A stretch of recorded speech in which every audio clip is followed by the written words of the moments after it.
Vous êtes convaincu de voir la réalité telle qu'elle est. Pourtant, ce que vous percevez n'est pas le monde, c'est une interprétation. Chaque image que vous voyez, chaque son que vous entendez, est en fait une reconstruction, une histoire que votre cerveau se raconte pour donner un sens au chaos d'informations qui l'entoure. À chaque seconde, votre cerveau devine, complète, corrige et parfois se trompe.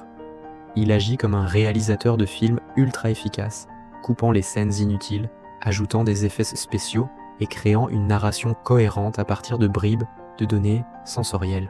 Pensez à l'angle mort de votre œil.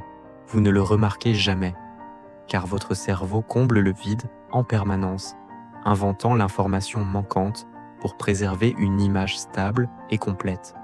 C'est un processus si rapide et si fluide que vous n'en avez jamais conscience. C'est pourquoi deux personnes peuvent voir la même chose, entendre la même phrase, vivre la même situation, et en tirer des conclusions totalement opposées. Là où l'une voit une opportunité, l'autre perçoit un risque. Là où l'une entend une critique, l'autre discerne un conseil. Chacun interprète les faits à travers le filtre unique de ses expériences passées, de ses émotions du moment et de ses attentes futures. Ce n'est pas un défaut, c'est le fonctionnement normal du cerveau humain. Cette capacité à prédire et à interpréter nous permet de réagir rapidement face aux dangers, de naviguer dans des environnements complexes et de prendre des décisions sans avoir à analyser chaque détail à chaque instant. C'est un mécanisme de survie perfectionné par des millions d'années d'évolution. Le problème survient lorsque nous oublions que notre perception n'est qu'une version de l'histoire et non la vérité absolue. Dans cette vidéo, nous allons voir pourquoi votre cerveau ne perçoit pas la réalité directement, comment il la reconstruit en permanence et surtout, pourquoi cela influence profondément vos décisions, vos certitudes et vos croyances. Nous explorerons les biais cognitifs qui façonnent votre vision du monde et comment ces raccourcis mentaux, bien qu'utiles, peuvent vous enfermer dans des bulles de certitude et limiter votre compréhension des autres. Comprendre cela, ce n'est pas perdre pied avec la réalité. C'est au contraire le premier pas vers une vision plus lucide du monde. C'est Anlakeophos est apprendre à faire la part des choses entre ce qui est et ce que l'on croit voir pour devenir plus nuancé, plus ouvert et finalement plus apte à prendre de meilleures décisions pour soi-même et avec les autres.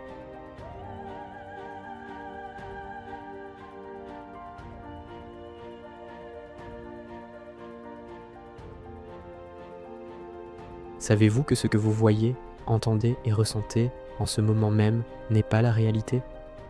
C'est une interprétation, une construction magistrale de votre cerveau. C'est une idée un peu folle, je sais, mais restez avec moi, car ce que je vais vous raconter va complètement changer votre vision du monde. Notre cerveau n'est pas une caméra passive qui enregistre la réalité. Non, c'est un artiste, un metteur en scène qui crée activement notre expérience de chaque instant. Aujourd'hui, on va plonger ensemble dans les coulisses de cette incroyable machine pour comprendre comment il ne se contente pas de percevoir, mais comment il interprète. Commençons par le sens qui nous semble le plus direct, la vision. On a l'impression que nos yeux sont des fenêtres ouvertes sur le monde, n'est-ce pas ? En réalité, c'est beaucoup plus complexe. Prenez les illusions d'optique. On les voit tous les jours sur Internet. Une robe est-elle bleue et noire ou blanche et dorée ? Ces lignes sont-elles parallèles ou courbes ? Ces illusions ne sont pas des bugs de notre système visuel. Au contraire, elles révèlent son fonctionnement normal. Elles montrent comment notre cerveau utilise des raccourcis, des suppositions basées sur l'expérience, pour donner un sens à des informations ambiguës. Par exemple, notre cerveau déteste le hasard. Quand il voit des formes incomplètes, comme trois angles ouverts, il va automatiquement les relier pour former un triangle, même s'il n'y a pas de ligne tracée. C'est ce qu'on appelle le triangle de Canisa. Pourquoi fait-il ça ? Parce que dans la nature, les objets sont rarement parfaitement alignés pour créer des coïncidences visuelles. Il est donc plus probable qu'un objet cache une partie d'un autre. Votre cerveau choisit l'interprétation la plus probable. Il comble les vides. Et ce n'est pas tout. Vous avez un trou dans votre champ de vision. Pour chaque œil, c'est le point aveugle, là où le nerf optique se connecte à la rétine. Normalement, vous ne le remarquez jamais. Pourquoi ? Parce que votre cerveau utilise les informations de l'autre œil et le contexte visuel environnant pour littéralement peindre par-dessus ce trou. Il invente ce qui devrait s'y trouver. Vous ne voyez pas un trou noir, vous voyez une image complète, fabriquée de toutes pièces par votre cerveau pour que le monde paraisse cohérent. C'est fascinant, non ? La couleur, la profondeur, le mouvement, tout est une construction. Passons maintenant à l'audition. C'est la même histoire. Vous êtes dans un café bruyant, en pleine conversation avec un ami. Comment arrivez-vous à isoler sa voix au milieu du brouhaha, des cliquetis de tasses et des autres discussions ? C'est l'effet cocktail party. Votre cerveau n'enregistre pas passivement tous les sons à volume égal. Il agit comme un ingénieur du son ultra performant. Il se concentre sur la fréquence de la voix de votre ami, filtre les bruits de fond non pertinents et amplifie ce qui est important pour vous. Il décide activement de ce que vous devez entendre. Et il va encore plus loin. Avez-vous déjà entendu parler de l'effet McGurk ? C'est une expérience incroyable. On vous montre une vidéo de quelqu'un prononçant le son GA, mais la bande sonore diffuse le son BA. Que croyez-vous entendre ? La plupart des gens entendent DA. Pourquoi ? Parce que votre cerveau essaie de réconcilier ce qu'il voit, le mouvement des lèvres pour GA, et ce qu'il entend, le son BA. Ne pouvant les faire correspondre, il crée un compromis, une troisième option plausible, DA.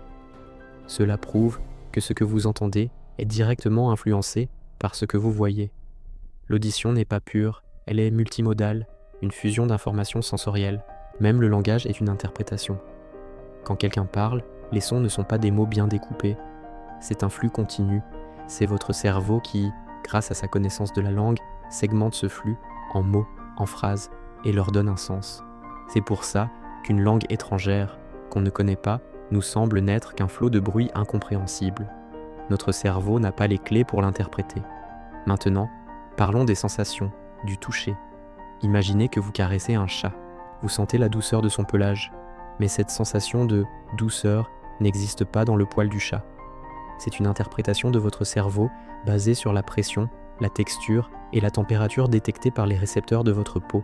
Votre cerveau traduit ces signaux bruts en une qualité subjective, une expérience. L'exemple le plus frappant est peut-être celui du membre fantôme. Une personne amputée d'un bras peut continuer à ressentir des démangeaisons, des douleurs ou même la sensation de bouger les doigts de ce bras qui n'existe plus. Comment est-ce possible ? Parce que la carte de ce bras est toujours présente dans le cerveau. Les zones cérébrales correspondantes sont toujours actives et peuvent être stimulées par des zones voisines. Le cerveau continue d'envoyer des signaux et de créer des sensations pour une partie du corps qui a disparu. La sensation n'est donc pas dans le membre, elle est dans le cerveau. Même la douleur est une interprétation. C'est un signal d'alarme, bien sûr, mais son intensité est modulée par de nombreux facteurs, nos émotions, notre attention, nos croyances. Si vous vous cognez l'orteil en courant pour échapper à un danger, vous ne sentirez peut-être la douleur qu'une fois en sécurité. Votre cerveau a décidé que la survie était plus importante que le signal de douleur à ce moment-là. À l'inverse, l'anxiété peut amplifier la perception de la douleur. C'est le cerveau qui a le dernier mot sur ce que nous ressentons. Alors, comment tout cela fonctionne-t-il ? La théorie la plus en vogue aujourd'hui est celle du cerveau prédictif ou codage prédictif. L'idée est révolutionnaire. Le cerveau ne réagit pas passivement aux informations qui lui parviennent du monde extérieur. Au contraire, il passe son temps à faire des prédictions. Il génère constamment un modèle interne de la réalité, une sorte de simulation de ce qui va se passer l'instant d'après. Imaginez votre cerveau comme un scientifique. Il formule des hypothèses sur le monde. Je m'attends à voir un visage. Je m'attends à entendre un son de cloche. Ensuite, les informations sensorielles qui arrivent de vos yeux, de vos oreilles, sont comparées à ces prédictions. Si les informations correspondent à la prédiction, tout va bien. La prédiction est confirmée et vous percevez ce que vous attendiez. Mais que se passe-t-il quand il y a une erreur, une différence entre la prédiction et la réalité ? C'est là que ça devient intéressant. Le cerveau a deux options. Soit il met à jour son modèle interne. L'erreur remonte dans la hiérarchie cérébrale et force le cerveau à ajuster ses futures prédictions. C'est comme ça qu'on apprend. Ah, ce n'était pas une cloche, c'était un téléphone. Je mettrai à jour mon modèle des sons de la maison. Soit, et c'est tout aussi important, il peut ignorer l'erreur de prédiction ou la minimiser, surtout si la prédiction initiale est très forte. C'est ce qui se passe avec les illusions d'optique. Même si vous savez que les lignes sont droites, votre cerveau prédit tellement fort qu'elles devraient être courbes à cause du contexte, qu'il continue de vous les montrer courbes. Votre croyance, votre modèle, est plus fort que la réalité sensorielle. Cette idée de cerveau prédictif change tout. La perception n'est pas un flux d'informations qui va du bas vers le haut, des sens vers le cerveau. C'est une danse constante entre les prédictions qui descendent du cerveau vers les sens et les erreurs de prédiction qui remontent des sens vers le cerveau. Ce que nous percevons, c'est le résultat de cette danse. C'est la meilleure hypothèse de notre cerveau sur les causes des signaux qu'il reçoit. En résumé, vous ne voyez pas le monde, vous voyez le modèle que votre cerveau en a construit. Vous n'entendez pas les sons, vous entendez l'interprétation la plus probable que votre cerveau en fait. Vous ne ressentez pas le contact, vous ressentez l'histoire que votre cerveau raconte à propos de ce contact. C'est une perspective à la fois vertigineuse et incroyablement libératrice. Vertigineuse, car elle remet en question notre rapport le plus fondamental à la réalité. Mais libératrice, car elle nous montre que notre expérience du monde n'est pas figée. Puisque c'est une interprétation, nous avons un certain pouvoir sur elle. En changeant nos attentes, nos croyances, notre attention, nous pouvons littéralement changer la façon dont nous percevons le monde. C'est le principe derrière de nombreuses thérapies, de la méditation de pleine conscience, ou même simplement de l'acte de regarder les choses sous un nouvel angle. En entraînant notre cerveau à faire de nouvelles prédictions, nous pouvons modifier notre réalité subjective. Nous sommes les co-auteurs de notre propre expérience. La prochaine fois que vous regarderez un coucher de soleil, que vous écouterez votre musique préférée ou que vous sentirez le parfum du café, rappelez-vous que ce n'est pas le monde que vous expérimentez directement. C'est une symphonie, une œuvre d'art créée en temps réel par les milliards de neurones dans votre cerveau. Et c'est peut-être ça, la plus belle chose au monde.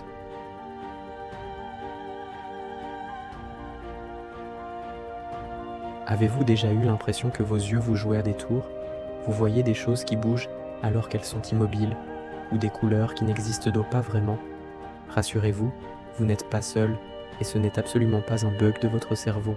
Au contraire, c'est la preuve qu'il fonctionne à la perfection. Aujourd'hui, on plonge ensemble dans le monde fascinant des illusions d'optique pour comprendre pourquoi elles sont non seulement normales, mais aussi essentielles. Commençons par une illusion classique, le damier d'Adelson. Vous avez une image d'un échiquier avec une ombre portée sur une partie. Deux cases, A et B, sont mises en évidence. La case A est dans l'ombre et la B est en pleine lumière. On vous demande de quelle couleur sont ces cases. La plupart des gens diront que A est gris foncé et B est gris clair, presque blanc. Et pourtant, si on isole ces deux cases, on découvre qu'elles sont exactement de la même couleur, du même gris. Comment est-ce possible? Notre cerveau ne se contente pas d'enregistrer passivement la lumière qui arrive sur notre rétine. Il interprète activement ce qu'il voit. Dans ce cas, il sait qu'un objet à l'ombre est en réalité plus clair qu'il n'y paraît. Pour nous aider à percevoir la réalité, il compense. Il se dit « cette case A est dans l'ombre, donc pour qu'elle me paraisse aussi sombre, elle doit en réalité être beaucoup plus claire. » Il corrige donc notre perception. Il fait la même chose pour la case B, mais en sens inverse. C'est une sorte de correction automatique, un peu comme le mode HDR de votre téléphone. Le cerveau prend en compte le contexte pour nous donner une image plus stable et cohérente du monde. L'illusion n'est donc pas une erreur, mais le résultat d'un calcul très intelligent. Un autre exemple célèbre est l'illusion de la spirale de Fraser. On voit une image qui ressemble à une spirale qui s'enfonce à l'infini. Mais si vous suivez l'un des traits avec votre doigt, vous vous rendrez compte qu'il s'agit en fait de cercles concentriques parfaits. Ils ne se croisent jamais. L'effet de spirale est créé par l'orientation des petits segments qui composent chaque cercle.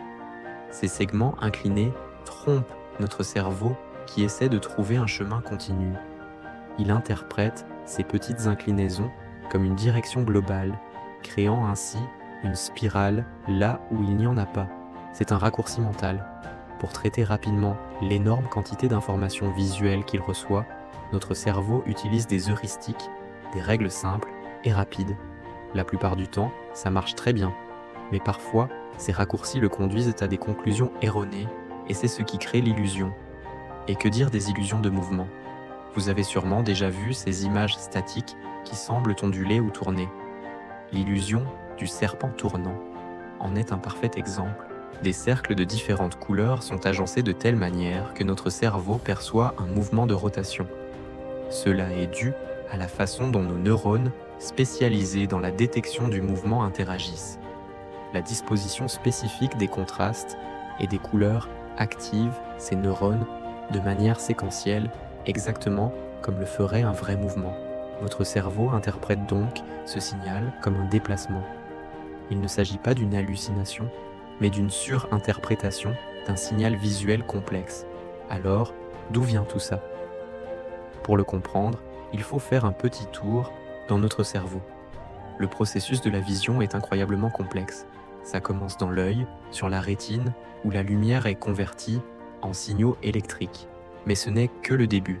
Ces signaux voyagent ensuite le long du nerf optique jusqu'à une zone située à l'arrière du cerveau, le cortex visuel. C'est là que la magie opère. Le cortex visuel est divisé en plusieurs aires, chacune spécialisée dans le traitement d'un aspect particulier de l'image. Les formes, les couleurs, le mouvement, la profondeur. Notre cerveau ne reconstitue pas l'image comme un puzzle, pièce par pièce. Il utilise plutôt nos connaissances préalables, nos souvenirs et nos attentes pour prédire ce que nous devrions voir. C'est ce qu'on appelle le traitement top-down ou descendant. Le cerveau fait des hypothèses sur le monde et utilise les informations sensorielles pour les confirmer ou les infirmer. Les illusions d'optique surviennent lorsque ces hypothèses ne correspondent pas à la réalité de l'image. Par exemple, dans l'illusion de Müller-Lyer, deux lignes de même longueur nous paraissent différentes. L'une, avec des flèches qui pointent vers l'extérieur, semble plus courte que l'autre, avec des flèches qui pointent vers l'intérieur. Une théorie explique cela par notre expérience du monde en 3 dimensions. La ligne avec les flèches vers l'intérieur ressemble à l'angle d'une pièce, qui s'éloigne de nous. Celle avec les flèches vers l'extérieur ressemble au coin d'un bâtiment, qui se rapproche. Notre cerveau, habitué à interpréter ces indices de perspective pour évaluer la distance, applique cette règle et ajuste la taille perçue des lignes. Il se dit que si un objet est plus loin, il doit être plus grand pour projeter une image de même taille sur notre rétine. Ce processus de prédiction est vital. Imaginez que vous deviez analyser chaque pixel de votre champ de vision à chaque instant. Vous seriez complètement submergé d'informations. En utilisant des raccourcis et des prédictions, notre cerveau économise une énergie considérable et nous permet de réagir rapidement à notre environnement. C'est un avantage évolutif majeur. Repérer un prédateur caché dans les herbes hautes, c'est avant tout une question d'interprétation rapide des formes et des mouvements. Mieux vaut voir un prédateur qui n'existe pas que de manquer un vrai danger. Les illusions ne sont donc pas des faiblesses. Elles sont le reflet d'un système visuel incroyablement adaptable et efficace, optimisé par des millions d'années d'évolution. Elles nous montrent que notre perception n'est pas une fenêtre passive sur le monde, mais une construction active, une simulation que notre cerveau crée pour nous aider à naviguer et à survivre. Chaque fois que vous êtes piégé par une illusion, ne pensez pas que votre cerveau a échoué. Au contraire, il fait exactement ce pourquoi il est conçu. Il tente de donner un sens au monde, même lorsque les informations sont ambiguës ou trompeuses. L'étude des illusions est d'ailleurs une porte d'entrée extraordinaire pour les neuroscientifiques. En observant comment le cerveau se trompe, ils peuvent déduire les règles et les mécanismes qu'il utilise en temps normal. C'est comme étudier une machine en regardant comment elle se comporte quand on lui donne des instructions inhabituelles. La prochaine fois que vous croiserez une illusion d'optique, prenez un moment pour l'apprécier. Ne vous contentez pas de dire « Waouh, c'est bizarre ». Pensez à l'incroyable machinerie cérébrale qui est à l'œuvre. Pensez à ces millions de neurones qui collaborent, prédisent, interprètent et construisent de votre réalité à chaque seconde. Ces illusions sont une magnifique démonstration de la puissance et de l'ingéniosité de notre cerveau. Elles nous rappellent que ce que nous appelons voir est en fait un processus créatif. Notre monde n'est pas simplement perçu, il est activement imaginé. Alors, loin d'être des bugs, les illusions sont des features, des fonctionnalités précieuses de notre système d'exploitation mentale. Elles sont la preuve que notre cerveau est un maître de l'interprétation, un artiste qui peint notre réalité en se basant sur les esquisses fournies par nos yeux. Et c'est une perspective, je trouve, absolument vertigineuse.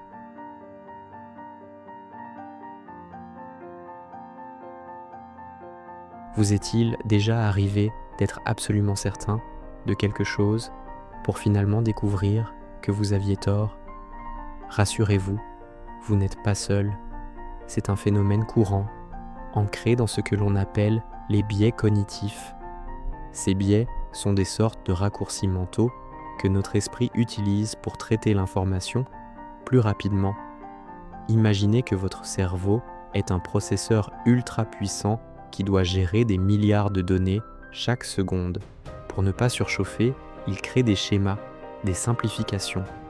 C'est très efficace pour survivre, mais ça nous conduit parfois à des erreurs de jugement assez spectaculaires. Le premier biais dont nous allons parler est celui de la certitude. Notre cerveau déteste l'incertitude. Il cherche activement à créer du sens, à relier les points, même quand il n'y a pas de lien réel. C'est pour cela que nous voyons des formes dans les nuages ou que nous avons l'impression qu'une série d'événements aléatoires suit une logique. Une fois que notre cerveau a construit une histoire, une explication, il s'y accroche. Cette explication devient notre réalité, notre certitude. Et remettre en question cette certitude, c'est comme demander à notre cerveau de défaire un puzzle qu'il a mis tant d'efforts à assembler. C'est inconfortable, ça demande de l'énergie. Alors, il préfère s'en tenir à sa première idée. Cette quête de certitude nous amène directement aux erreurs de jugement. Prenons l'exemple du biais de confirmation. C'est l'un des plus connus et des plus puissants. Ce biais nous pousse à rechercher, interpréter et mémoriser les informations qui confirment nos croyances préexistantes. Si vous pensez, par exemple, que les mardis sont des jours de malchance, vous allez remarquer chaque petit pépin qui vous arrive un mardi, comme renverser votre café ou rater votre bus, et vous oublierez tous les mardis où tout s'est parfaitement bien passé.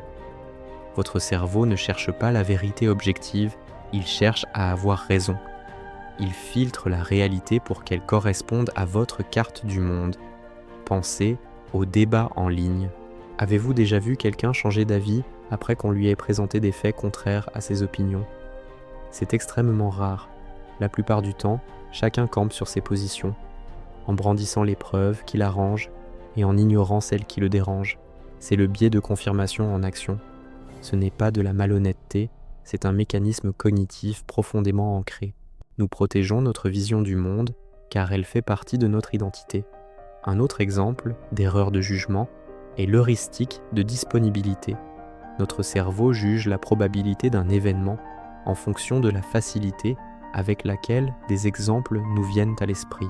Si vous entendez beaucoup parler d'accidents d'avion aux informations, vous aurez tendance à surestimer le danger de prendre l'avion, alors que statistiquement, c'est l'un des moyens de transport les plus sûrs. Les images fortes, les histoires marquantes, les événements récents restent disponibles dans notre mémoire et faussent notre perception des risques. Les publicitaires connaissent très bien ce mécanisme et l'utilisent pour nous faire croire qu'un produit est indispensable ou qu'un problème est plus fréquent qu'il ne l'est en réalité. Ces erreurs de jugement sont souvent renforcées par un troisième facteur, la confiance excessive. C'est ce qu'on appelle l'effet Dunning-Kruger. C'est un biais cognitif selon lequel les personnes les moins compétentes dans un domaine ont tendance à surestimer leurs compétences. Pourquoi ? Parce que les compétences nécessaires pour bien faire quelque chose sont souvent les mêmes que celles nécessaires pour évaluer sa propre performance.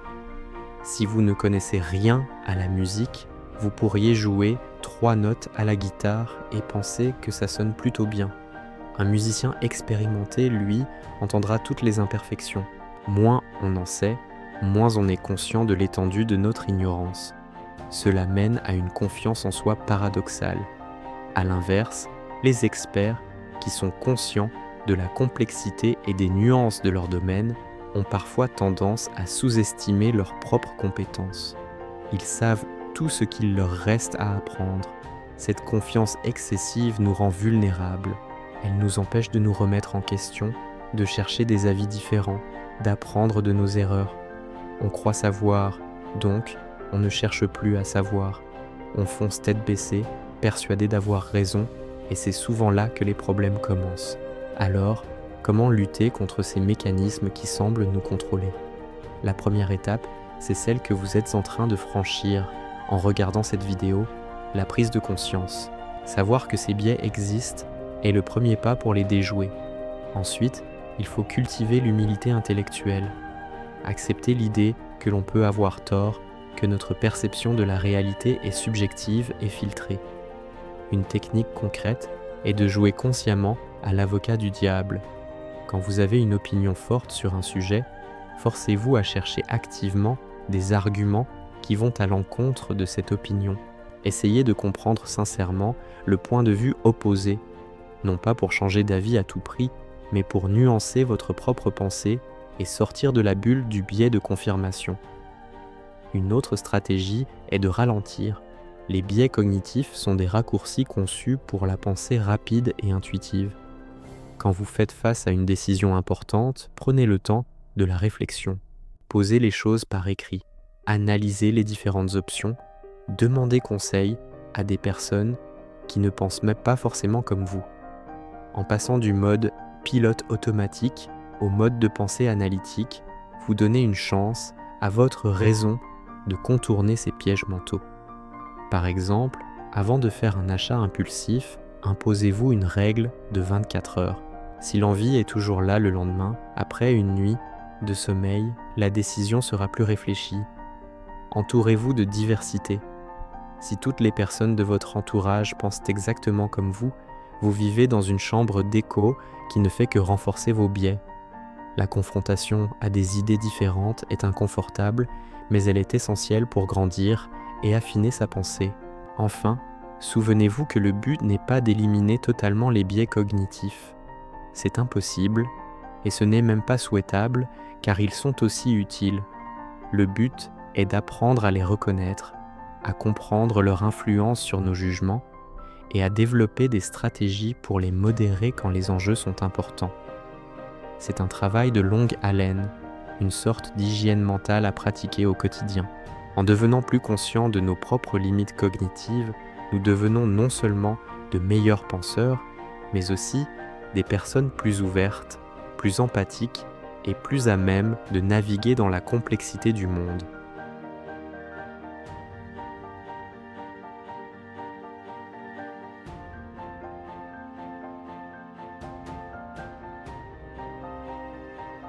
Les conséquences de nos actions dans la vie réelle, surtout à l'ère du numérique. On a parfois l'impression de vivre dans deux mondes parallèles, le monde en ligne et le monde réel. Mais en vérité, la frontière entre les deux est de plus en plus floue. Ce que nous faisons, disons et partageons en ligne a des répercussions bien réelles, parfois même plus fortes qu'on ne l'imagine. Commençons par quelque chose d'aussi simple qu'une décision. Chaque jour, on prend des centaines de décisions, des plus petites aux plus grandes. Qu'est-ce que je vais manger ce midi? Quel film je vais regarder ce soir? Mais aussi, est-ce que je dois accepter ce nouveau travail? Est-ce que je dois déménager? Chaque choix, même le plus anodin, est comme une petite pierre qu'on jette dans un lac. Il crée des ondes, des ricochets qui peuvent aller très loin. Par exemple, décider de prendre un nouveau chemin pour aller au travail peut vous faire découvrir un café génial où vous rencontrerez peut-être votre futur meilleur ami. C'est une petite décision avec une conséquence positive et inattendue. Mais ça marche aussi dans l'autre sens. Une décision prise à la légère, sur un coup de tête, peut avoir des effets négatifs durables. Pensez à un achat impulsif qui déséquilibre votre budget pour des mois ou à une promesse faite sans réfléchir, que vous ne pouvez pas tenir, ce qui blesse quelqu'un. Ce qui est fascinant, c'est que nous ne sommes pas toujours conscients des chaînes de conséquences que nos décisions déclenchent. C'est ce qu'on appelle l'effet papillon. Un simple battement d'aile, d'un papillon à un bout du monde, peut provoquer une tornade à l'autre bout. Bon, c'est une image bien sûr, mais l'idée est là. Une petite action peut avoir des conséquences énormes. C'est pourquoi il est si important de prendre le temps de réfléchir, pas de suranalyser au point de ne plus rien faire, mais juste de prendre un moment pour peser le pour et le contre, pour imaginer les scénarios possibles, se demander quelle est la meilleure version de moi-même et quelle décision prendrait-elle. Ça peut sembler un peu philosophique, mais au quotidien, ça aide vraiment à faire des choix plus alignés avec nos valeurs et nos objectifs. Parlons maintenant des conflits. Personne n'aime les conflits, mais ils font partie de la vie, que ce soit une dispute avec un ami, un désaccord avec un collègue ou un conflit familial, la manière dont nous les gérons a des conséquences directes sur nos relations et notre bien-être. On a souvent deux réflexes, soit l'évitement, on fait comme si de rien n'était, soit la confrontation agressive, on attaque pour se défendre. Dans les deux cas, le résultat est rarement positif. L'évitement laisse le problème s'envenimer sous la surface, comme une plaie qui s'infecte. La colère et le ressentiment s'accumulent, et un jour, ça explose pour une broutille. La confrontation agressive, elle, peut causer des blessures profondes. Les mots dits sous le coup de la colère sont comme des flèches. Une fois lancés, on ne peut pas les rattraper. Ils peuvent détruire la confiance et endommager une relation pour de bon. Alors, comment faire ? La clé, c'est la communication. Ça sonne un peu bateau, mais c'est la vérité. Exprimer ce qu'on ressent de manière calme et respectueuse, sans accuser l'autre. Utiliser le « je » plutôt que le « tu ». Dire « je me suis senti blessé quand tu as dit ça » plutôt que « tu es méchant ». Ça change tout. Ça ouvre la porte à la discussion plutôt que de la claquer. Et surtout, écoutez. Essayez de comprendre le point de vue de l'autre. Même si on n'est pas d'accord, souvent, dans un conflit, les deux personnes ont l'impression d'avoir raison et d'être la victime. En écoutant, on peut se rendre compte que c'est plus complexe que ça. Gérer un conflit de manière constructive, ça peut même renforcer une relation. Ça montre qu'on est capable de surmonter les difficultés ensemble.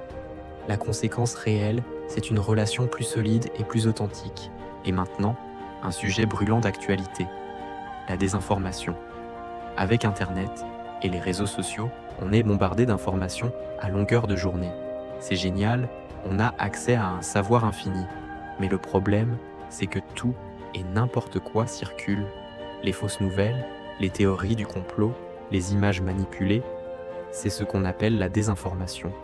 Et le piège, c'est que souvent, ces fausses informations sont conçues pour être très engageantes. Elles jouent sur nos émotions, nos peurs, nos colères. C'est pour ça qu'elles se partagent si vite. On voit un titre choc, on est indigné, et hop, on partage sans même avoir lu l'article. On pense bien faire, on pense informer nos amis. Mais en réalité, on devient, sans le vouloir, un maillon de la chaîne de la désinformation. Les conséquences de la désinformation dans la vie réelle sont absolument énormes. Sur le plan individuel, ça peut nous amener à prendre de très mauvaises décisions. Par exemple, pendant la crise sanitaire, on a vu des gens refuser des traitements efficaces à cause de fausses informations vues sur Internet. Les conséquences peuvent être tragiques. Sur le plan collectif, la désinformation polarise la société. Elle crée des clans, des nous contre eux. Elle monte les gens les uns contre les autres et mine la confiance dans les institutions, comme la science, les médias ou le gouvernement. Quand on ne sait plus qui croire, quand on a l'impression que tout le monde nous ment, il devient très difficile de vivre ensemble et de résoudre les problèmes. C'est une vraie menace pour la démocratie. La conséquence réelle d'un simple partage, c'est la division et la méfiance généralisée. Alors, avant de partager quoi que ce soit, prenons quelques secondes. Est-ce que la source est fiable ? Est-ce que l'information est confirmée par d'autres médias sérieux ? Est-ce que le titre ne cherche pas juste à me faire réagir ? Poser ces questions, c'est un acte citoyen. Ce qui nous amène naturellement aux réseaux sociaux. Ils sont devenus une extension de notre vie. On y partage nos joies, nos peines, nos photos de vacances, nos opinions. Ils nous permettent de rester en contact avec nos proches, de rencontrer de nouvelles personnes. C'est fantastique. Mais il y a un revers à la médaille. Le monde des réseaux sociaux est souvent une version idéalisée de la réalité. On ne montre que le meilleur. les sourires, les réussites, les corps parfaits. Personne ne poste une photo de lui en train de pleurer après une mauvaise journée ou de sa pile de vaisselle sale.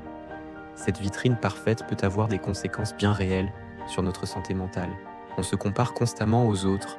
On a l'impression que tout le monde a une vie plus excitante, plus réussie que la nôtre. Ça peut générer de l'anxiété, de la frustration et même de la dépression. Et puis, il y a la culture de la cancel culture ou du lynchage en ligne. Quelqu'un dit quelque chose de maladroit, une vieille publication embarrassante refait surface et c'est la curée. Des milliers de personnes qui ne vous connaissent pas se mettent à vous insulter, à vous harceler, parfois même à menacer votre famille ou à contacter votre employeur pour que vous perdiez votre travail. La violence des mots en ligne est bien réelle. Ce ne sont pas juste des mots sur un écran. Ils ont un impact psychologique dévastateur. On a tendance à oublier qu'il y a un être humain de l'autre côté de l'écran, avec ses sentiments, sa sensibilité. La conséquence d'un tweet rageur ou d'un commentaire haineux, ce n'est pas juste un débat d'idées, c'est potentiellement la vie de quelqu'un qu'on brise. Il est crucial de se rappeler ça. La gentillesse, l'empathie, la bienveillance, ça devrait être la norme, en ligne comme dans la vie. Avant de publier, demandons-nous, est-ce que je dirais ça à la personne si elle était en face de moi? Si la réponse est non, alors il vaut mieux s'abstenir. En conclusion, que ce soit à travers nos décisions, la gestion de nos conflits, notre consommation d'informations ou notre comportement sur les réseaux sociaux, nous sommes constamment en train de façonner notre réalité et celle des autres. Il n'y a pas de bouton « reset » dans la vie réelle. Chaque action a son poids, chaque parole a sa portée. L'idée n'est pas de vivre dans la peur de faire une erreur, parce qu'on en fait tous. L'idée, c'est de cultiver une conscience de l'impact que nous avons. C'est une grande responsabilité, mais c'est aussi un pouvoir immense. Le pouvoir de créer des conséquences positives, de construire des relations saines, de promouvoir la vérité et de faire d'Internet un espace plus humain. En étant un peu plus intentionnel, un peu plus réfléchi, un peu plus empathique, on peut vraiment faire une différence, à notre petite échelle. Et toutes ces petites échelles mises bout à bout, ça peut changer le monde.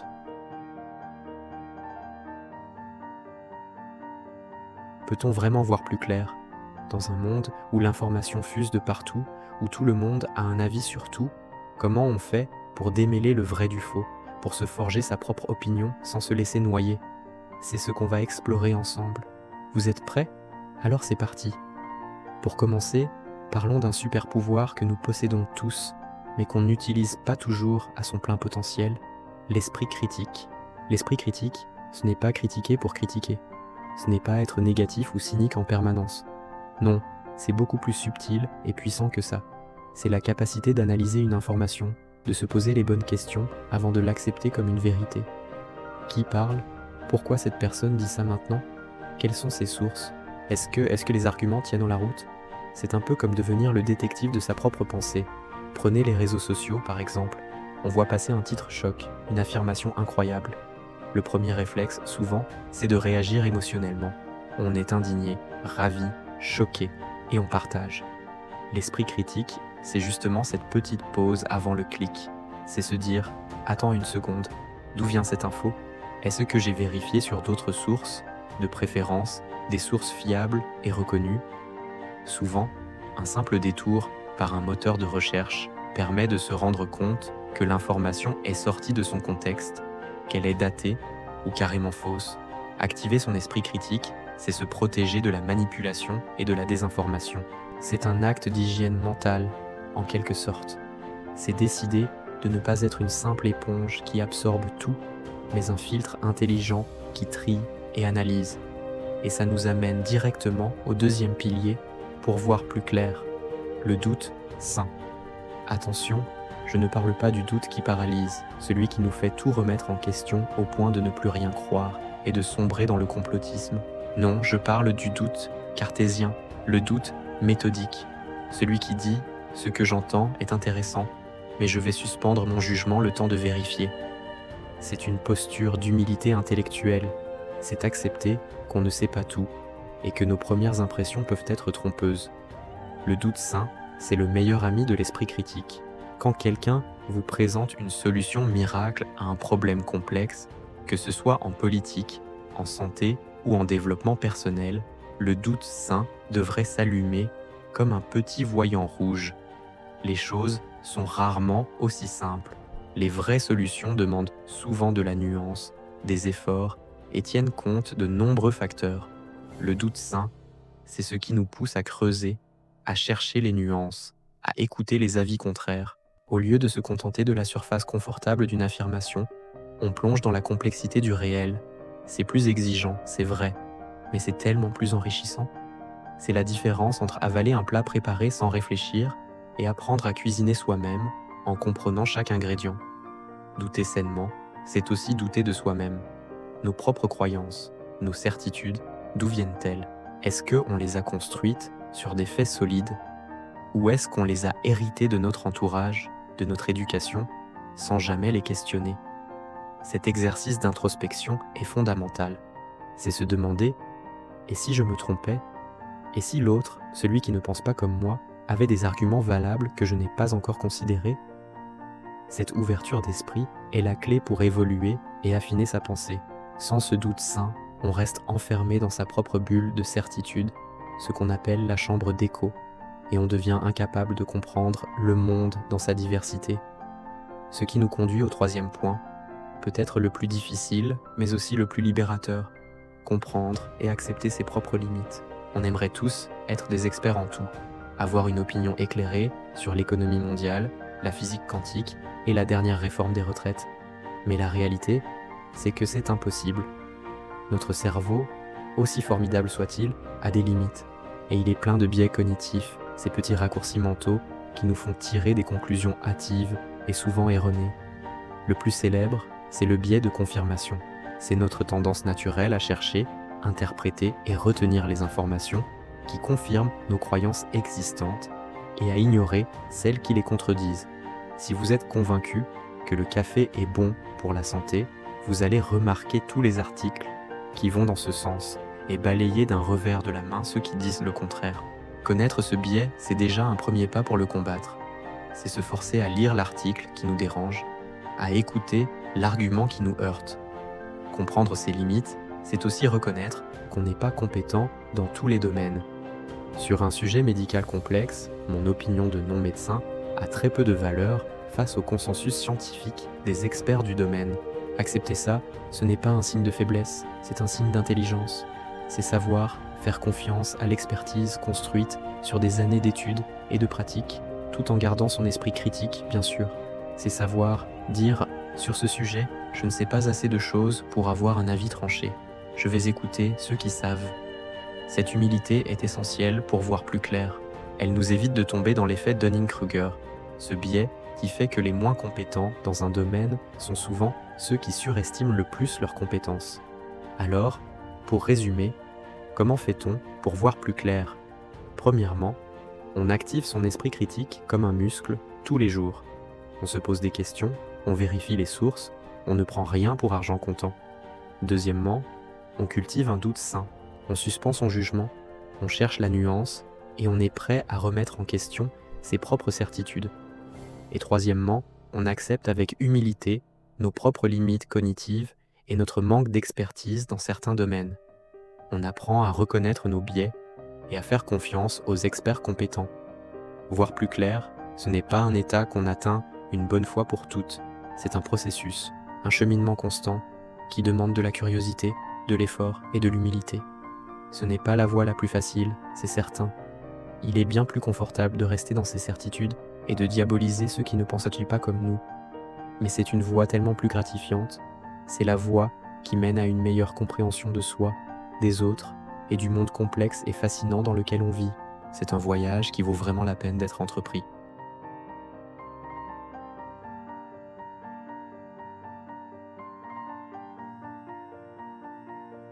Comprendre que notre cerveau nous trompe n'est pas une faiblesse, c'est le début de la lucidité. Cette phrase, simple en apparence, résume l'essence de notre voyage à travers les méandres de la psychologie humaine.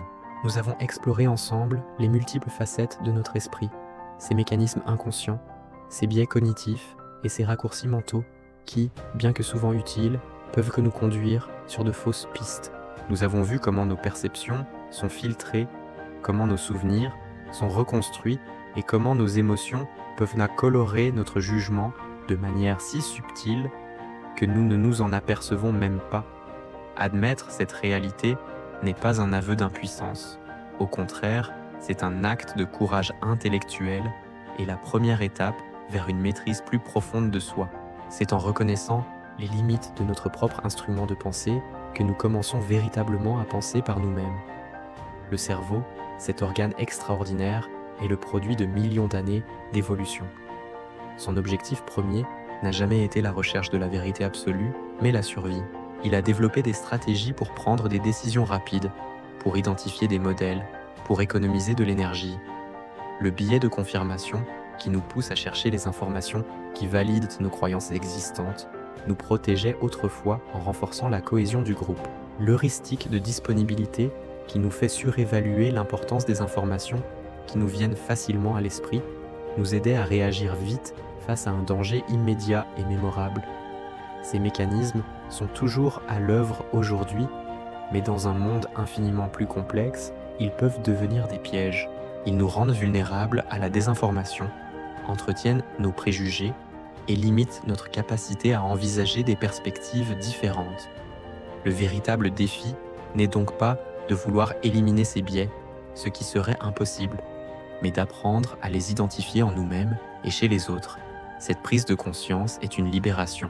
Elle nous libère de la tyrannie de nos propres certitudes. Quand nous comprenons que notre vision du monde n'est qu'une interprétation, une construction parmi d'autres, nous devenons plus ouverts, plus curieux, plus humbles. Nous commençons à poser de meilleures questions plutôt que de nous contenter de réponses toutes faites. Nous apprenons à faire une pause avant de réagir, à douter de nos premières impressions, à chercher activement des points de vue qui contredisent les nôtres. Ce n'est pas un chemin facile. Il exige une vigilance constante, un effort pour sortir de notre zone de confort intellectuel. C'est un entraînement de l'esprit, une gymnastique mentale qui, petit à petit, renforce notre pensée critique et notre discernement. Imaginez cette lucidité comme une lumière que l'on allume dans une pièce sombre. Avant, nous nous déplacions à tâtons, nous heurtant aux meubles que nous ne voyions pas. Désormais, nous pouvons voir les obstacles, comprendre leur nature et choisir de les contourner. Nous ne sommes plus les jouets passifs de nos propres processus mentaux. Nous devenons des navigateurs plus habiles de notre propre esprit. Cette compétence est fondamentale dans tous les aspects de notre vie, dans nos relations personnelles où elle favorise l'empathie et la compréhension, dans notre vie professionnelle où elle permet de prendre des décisions plus éclairées et innovantes, et dans notre rôle de citoyen où elle nous arme contre la manipulation et nous aide à participer de manière plus constructive au débat public. Alors, en conclusion de notre réflexion, souvenons-nous que chaque fois que nous attrapons notre cerveau en flagrant délit de nous tromper, chaque fois que nous reconnaissons un de nos propres biais à l'œuvre, nous ne devons pas y voir un échec. Nous devons y voir une victoire de la conscience sur l'automatisme, une victoire de la curiosité sur le dogmatisme. C'est un pas de plus sur le chemin de la sagesse, un chemin qui n'a pas de destination finale, mais dont le voyage lui-même est la récompense. Accepter que notre cerveau nous joue des tours, ce n'est pas se résigner à l'erreur, c'est s'ouvrir à la possibilité de la vérité. Comprendre que notre cerveau nous trompe n'est pas une faiblesse, c'est le début de la lucidité.